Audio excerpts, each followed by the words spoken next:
Are you overwhelmed by all the video settings in Elementor? Follow this guide and add a video from any source with autoplay, loop, and more in under 4 minutes. First, we'll open the editor and locate the video widget. Then I'll walk you through every source option and playback setting, from autoplay to advanced styling.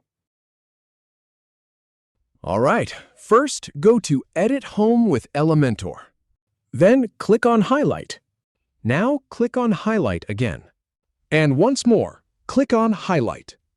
Next, click on Source. Then choose YouTube from the list. Now click on Vimeo to see that option. Then click on YouTube to switch back.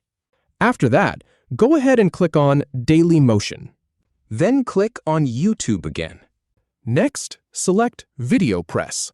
And then back to YouTube. Now, choose Hosted as your source. Then click on YouTube. After that, click on YouTube. And then click on Highlight. Now click on Start Time. Then click on End Time. And open up Video Options. Go ahead and turn on Autoplay.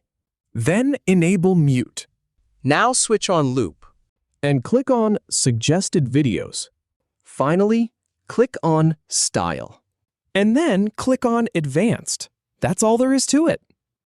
If you have any feedback or if any info is inaccurate, please leave a comment below. We'll do our best to answer or redo the video if needed. Thanks for watching.